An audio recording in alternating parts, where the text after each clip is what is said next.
Okay, then what happens? And then the shy, unassuming stern ritter girl turns out to have superhuman strength. And then the little kid turns out to have the power to literally eat other people, so... you know, well, that's gonna go. Then Kenpachi gets struck by lightning again. Okay, dude, just stop. I don't know, if this chapter gets any more rad, I think my heart's gonna explode. Sorry, I left one part out. Then we have the cute, flirtatious stern ritter girl turn out to be an undead abomination with the ability to turn other people into her undead zombie slaves. Whoa, what the freak? I'll fire up the cloner. Ugh.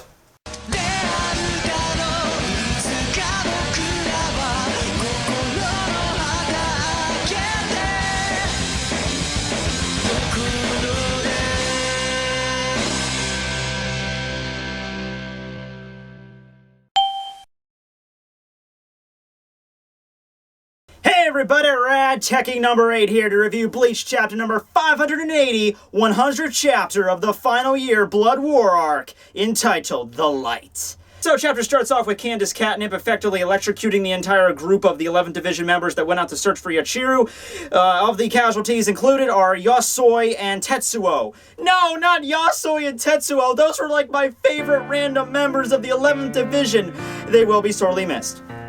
Alright, so moving on, we get the designation exactly what the T means in Candace Catnip's name. This is one of the easier ones of the chapter we kind of already assumed already. She is T for the Thunderbolt. Almost called that one because Tekking referred to it as the Thunder. Kind of actually makes more sense now that Thunderbolt, because thunder doesn't actually apply to electrocution. It just applies to the sound that lightning makes when it cuts through the atmosphere, opening up a vacuum, which is sucking. Oh, what am I doing? I'm channeling somebody weird there. That was weird. Anyway, yeah, she is T for the Thunderbolt, and despite the fact that she had the ability to literally harness electricity, Giselle is non-impressed by the fact that she was managing to also miss so many of the 11th Division members. And I feel like I should stop right here to mention something kind of important. It's the Tekking101 Guide to Electric Types in Anime, because as we all know, there's a lot of freaking people that like to zap shit in this freaking genre, alright? So let's do this. Now, basically in anime and manga, you have 3 different kinds of users that can use electricity in different ways. Now, this can be varied sometimes. Some people, there's always exceptions to this rule. However, here's how it basically shakes down. First, we have people that can generate electricity but cannot turn into it. People like this are Sasuke Uchiha. He can generate Chidori, he can run electricity into his blade, but he can't turn into it. Then we have people that can produce electricity from their body and that can also turn into it. People in this category are like Buranshi Tengu from Toriko. He can generate electricity, he can also become it to a degree. And then we have the third category, which basically channels lightning as in the element themselves. These people can physically turn into electricity and move around freely, like Eneru or Enel from One Piece. Now, the main difference between these categories is that number 1 and 2, Sasuke and Buranshi, they have to generate electricity through some means on their body. Sasuke has to use his chakra to generate a lightning release jutsu, and Buranshi has to have batteries in order so he can have an initial charge to amplify throughout his body. People like Eneru in category 3, they basically have unlimited power. They can charge as much as they want, they can turn into it, they can literally summon a giant lightning bolt from on high because they are the freaking element themselves.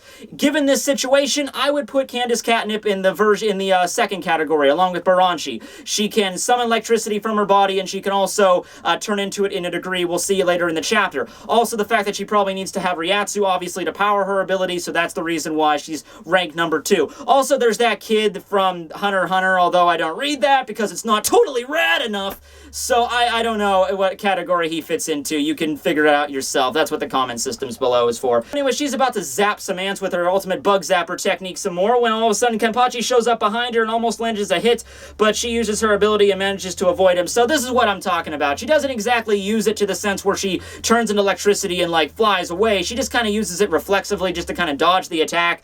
Maybe it's something like the Raikage from Naruto. She like coated herself with electricity just to move really fast or like enhance her reflexes or some such. I'm not sure, but it is totally cool. I will give it that much. So Kenpachi's still kind of like, I guess he missed out on the attack, so he kind of lost his composure there for a second. Just enough time for Menace McAllen, Stern Ritter P, to show up behind Kenpachi, and she uses, I guess, Armament Hockey or something, and just decks him right into the freaking ground going at Mach freaking 4. Oh my god, that is totally not rad. You do not do that, Kubo. You do not have Kenpachi fucking Zaraki bitch slapped into the freaking ground like that, and you especially don't do so with like a 15-year-old preppy valley girl. I mean, that's like if you would have Orihime delivering the fatal blow to him. I mean, you just don't do that. Man, I haven't seen a girl in a skirt kick this much ass since Chun-Li from Street Fighter. 3, 2, 1, fight! Or no, let me go back up again. Actually, she kind of does look like Orihime. The resemblance is uncanny. It really is, especially in the facial and the hair. She just looks like she's really apathetic and just doesn't really care about anything. Typical Valley Girl. So Kenpachi's in like a 30-foot deep crater right now when Candace is up there in the sky, and she's just like wondering the fact that even though he was able to fight against Gremmy for so long, that he still has that much agility to like jump up in the air and almost swat her out. And I guess they could still sense his Ryatsu clean as day, so I think she knows that he's not dead yet, so she's just surprised by that. So anyway, the other 11th Division members that haven't managed to turn into a KFC dinner buffet by now go to Kenpachi's aid to try to see if he's okay when all of a sudden Lilito Lampert Sternager G shows up and blocks their path. That's why the plan was to kill him in one wave attacks after he gets a bit worn out. Okay, first off, that is totally not rad. That's not the manly way you fight. But secondly, that is kind of clever because in a fair fight, there's no way, even the four of you, I mean, at full power, Kenpachi Zaraki, without even releasing his sword yet, I'd still probably put my money on Kenpachi. But I could totally imagine that these four chicas were just kind of hanging out in a building, kind of like Askin was, and just watching the fight and just waiting for the fight to be over. And, you know, once again, Gremmy was an annoying little snot, but he got some pretty good hits off on the guy. In fact, from this chapter, it seemed like his HP was at like 3%. I mean, he was about ready to go down. I mean, if Gremmy would have just launched like 2 or 3 random lightning strikes at Kenpachi, which I'm sure he could have done, the battle probably would have been over right there. So Gremmy, I guess I gotta give credit where credit is due. You managed to bring him down pretty low. Anyways, the 11th Division members, like the geniuses they are, decide to charge in right at Lilito without even knowing what her power is yet. And hey, lo and behold, it's something really freaking creepy and disgusting. Her mouth literally enhances to the size of a chain chomp from Super Mario Brothers and just clomp, just chomps off the top half of like 3 Shinigami in one go. And it's revealed that she is in fact G, the Gluttony. Oh, gee, it's the Gluttony. See what I did there? I'm just so ecstatic. I always wanted to see a cross between Gluttony from Full Metal Alchemist and Wendy from Fairy Tail to make the perfect little hungry, famished Lolita. Isn't that just great? That turns somebody on somewhere. I just know it freaking did. So we get Kenpachi climbing out of the crater, and I have to admit, he's probably at the point where he's done rocking out, but I guess Candace ain't having none of that because he just got thunderstruck! So he drops to the ground again, and then the 11th Dimension members, like, there's a lot more in this chapter that seemed to be in the last one. In the last one, there only seemed to be like a dozen. Now there seems to be like 30 just hanging around this area, whatever. So they're basically fodder in this chapter. I mean, they get wrecked, like in the best way, the best definition possible, okay? So they go to see what's up with Kenpachi again, and then Sternritter P shows up from the sky carrying a freaking chunk of the Wandenreich, including a massive, like, small-scale palace or building on it, and she just drops that thing on those suckers and squishes them like bugs. I mean, okay, stop, okay. I finally get who she is. Sternritter P, I finally get who she is. She's not Orihime, she's not Chun-Li, she's freaking Power Girl. I mean, seriously, Power Girl. You get it? Because, you know, P, and she kind of has nice personality. So yeah, she's freaking Power Girl, just a tad more, you know, just like a little more shy, a little bit more reserved to herself. But aside from that, she's freaking Power Girl. But yeah, it's revealed she's P for the power, and she has a very soft-spoken way of addressing everything. She just smushed like probably 6-7 Shinigami with a massive like 5-ton chunk of the Wandenreich, and she's just like, trying to rush us is definitely not gonna work. And she just lands just so, like, she lands and she, like, does a curtsy at the same time. She's just so whatever. I don't know. So then we cut over to Giselle Goel, and now finally the 11th Division members maybe have a little bit of a couple of brain cells firing off, because now they're figuring, oh, if we go try to help Kenpachi, then you guys are just gonna show up, block our path, and then kill us with some weird power. So instead of going to Kenpachi, we're just gonna go straight after you, and then you'll get a chance to kill us with some weird power. And Giselle, her reaction to all this is just like, hey, no, wait a second, don't come after me. My power's not really suited for fighting. You could go chase after your captain, it's all good.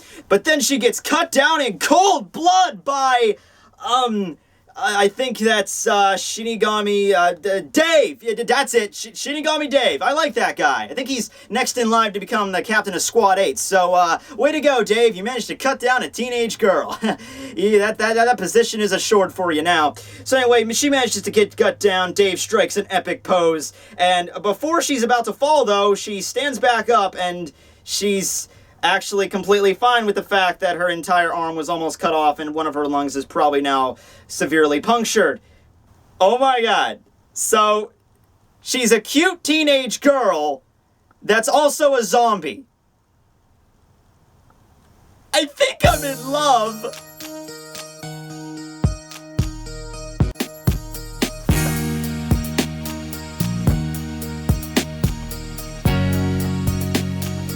Okay, anyway, it's confirmed. This is my favorite one of Bambietta's little clique, and we don't get to see her in this chapter. They don't even mention Bambietta, but, you know, Giselle is my favorite, because you just gotta basically go through it like this. You know, Candace dresses like a slut.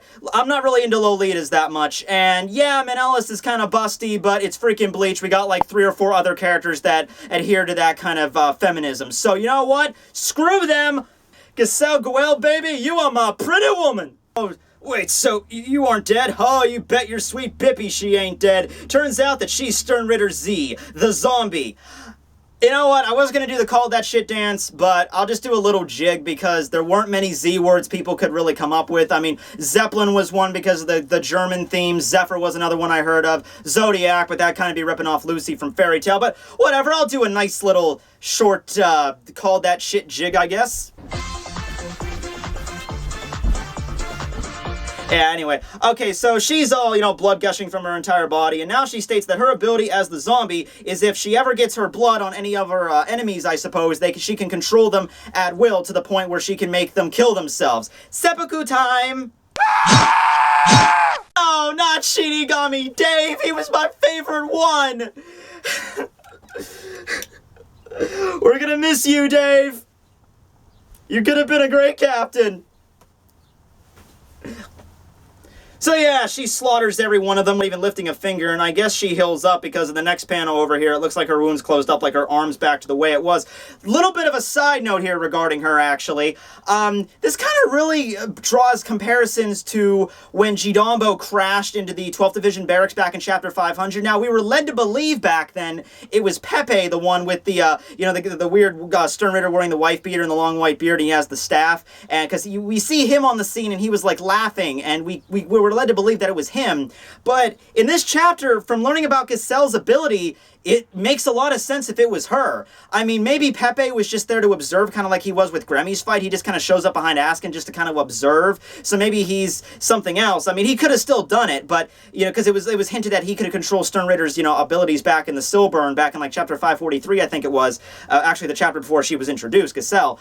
So just bringing that to you guys' attention. But, you know, the only difference here that I'm seeing is when in this chapter she possessed the other Shinigami, or I guess turned them into her slaves and asked them to kill themselves. They did it, but they still acted like they had their own personality. They were like, "Oh, please don't let us do this. Please stop." You know, with Shijambo, he just had the blank stare, like he was a completely mind-controlled zombie. So maybe it takes some time to take some effect, or maybe it was really Pepe. But I'm gonna go with Giselle, and maybe just Pepe was just there observing, just kind of how as he does. Maybe that's just his Sternritter thing. I'm not sure what his letter is yet. Having 2 Sternritters that have the same ability to control others, that would be kind of like you know, not a lot of creativity there, Kubo. You know.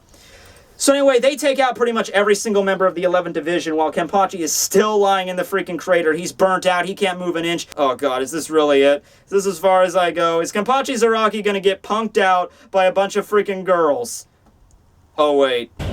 Oh crap, so that's what irony means. So the 4 of them are now just staring over Kenpachi's corpse, a lot like they were staring over Bambietta back in Chapter 548, how Bambietta crashed and they were just kind of staring down at her before Giselle used her ability, which that's obvious what happened with Bambietta. She's now one of Giselle's zombies, but we haven't seen her in this chapter. They don't even reference her, but they're staring down just kind of like thinking, like, what are we going to do with them? Who's going to deliver the finishing blow? Whatever. And then last scene of the chapter, we get this epic explosion in the sky, a brilliant burst of light, as the Sternritter girls are all kind of just shocked as they, you know, they hear this big explosion from behind them. So that's the end of the chapter right there. Exactly. What was that rad burst of light coming from the sky? All right, so the only thing I can think of here, and going through all the different groups that are still around in the Seirete, first off, it's not somebody that's already in the Seirete. It has to be another group that has yet to arrive yet. So that narrows it down to either Ichigo, Uehara's group, the Fullbringers, and I guess Ukitake, but I'm just going to throw that out because he's already in the Seirete. First off, I don't see it being anything involving Uehara's group like Orihime and Shad in Huecamundo, because the Garganta does not look like that. Also, I think Uehara is going to be the one that eventually brings them into the Seirete because he's kind of mastered the Garganta, and I don't think he would do it in such a flashy regard. The Fullbringers would be next. Maybe it's the Fullbringers crashing through the shot, because that Spirit Barrier's still up there. I think the meteor might have pierced it, but I don't exactly know how that thing functions. That just might be it coming through that. But I still don't think it's the Fullbringers, because none of their abilities are really like that. Then we have the one that probably everybody's going to jump to is Ichigo, because he's the only one that's still in the Soul Palace that's coming down. And also, we have that big blast of light that's the same kind of burst of light that when Renji and Rukia had when they arrived in the Seirete, when they arrived, when Masae Masculine was watching them, it was a bright flash of light. This one's a little bit more elaborate, but that might just be because they're closer. Ichigo showing up and wiping the floor with all these Stern Ritter babes. I don't know how I would exactly feel about that. I really hope that after showing this awesome chapter, showcasing all their abilities, it's not going to turn out to be Ichigo, and then Ichigo's going to kick their ass in the next chapter just to show how much of a badass he is, okay? Because there's showing interesting characters, and then there's just introducing them just for the sake of being fodder, and I don't like that. But it might not even be Ichigo. Another idea, okay, whatever. It might be Achiru. Hold on to me. Don't.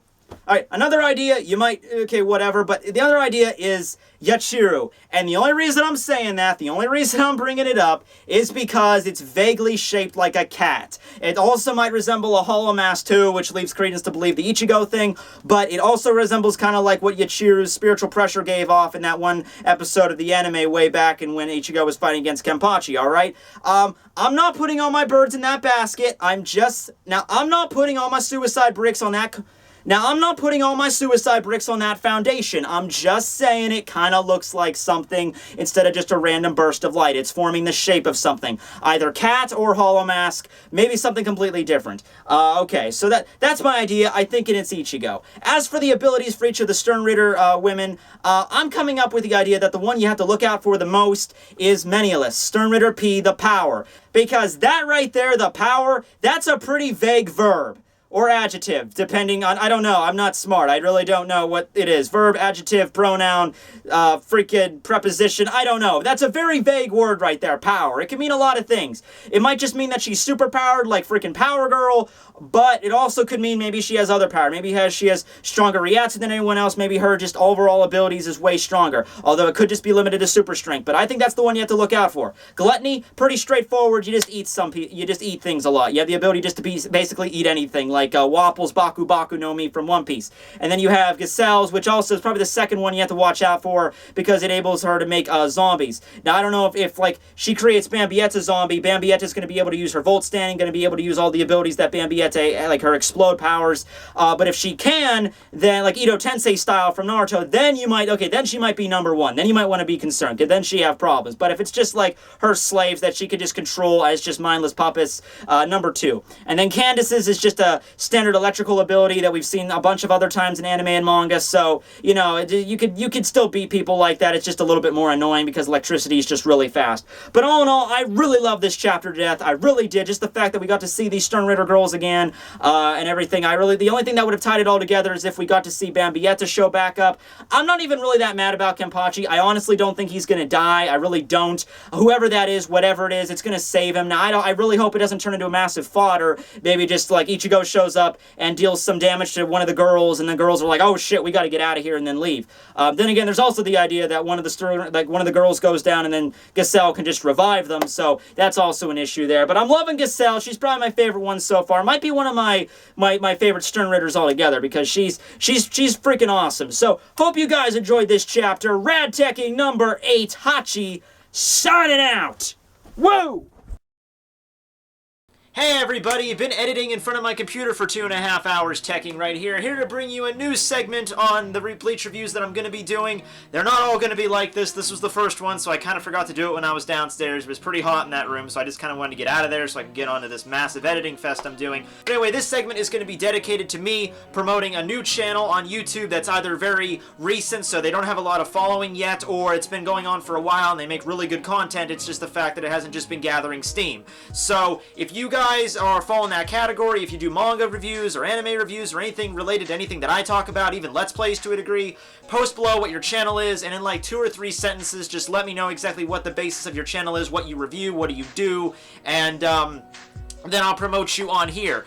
So this week, the first one goes to Senpai Reviews. Senpai Reviews, I think, is really cool because it's a team of 5 different people that review different series. Now, that's really neat because I remember there was one of the first YouTube channels that I ever watched that kind of inspired me to get into anime reviews was Otaku Assemble. Now, even back then, I think Otaku Assemble, I think it had less than 10k subs. I think they have way over that now, but they had a team of people, at least back then they did, where they would review these different series and they would just have like a roundtable discussion sort of deal. And I don't think they're like that anymore. I haven't checked on that channel in a very long time. But the neat thing about this is that you have a bunch of different people. It's like, okay, you know how to do this, so go and talk about that. You watch this series, so go talk about that. Just to give you a heads up, it's a very recent channel, okay?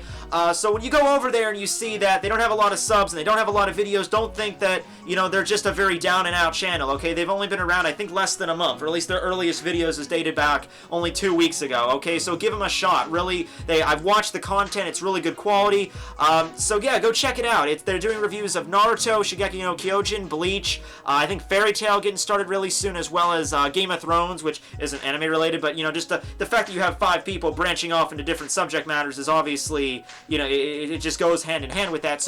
So go sub to them, and just let me know below on one of your channels that you have, and maybe you'll get mentioned in the next video. If you don't get mentioned in the next video, don't fret. I don't want to spam out the videos, you know, with like 2 or 3 recommendations in one, so maybe we might get to that point if I get a lot of them, which I might. But, you know, just let me know below on your channels, and if I pick next week, then great. If I don't, then just keep sending me them over Facebook or YouTube or something, and I'll find them. Don't worry, and I'll endorse it on my channels. So yeah, giving it back to the community at least a little bit. So there you go. Roll the ending credits.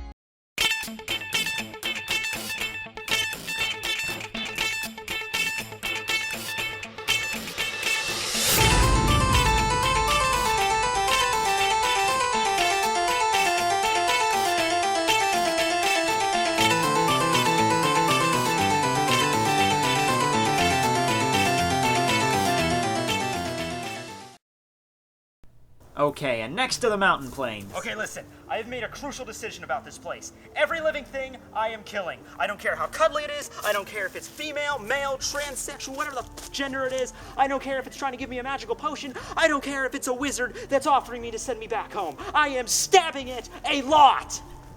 Well, hi there, Parker. Bad boy!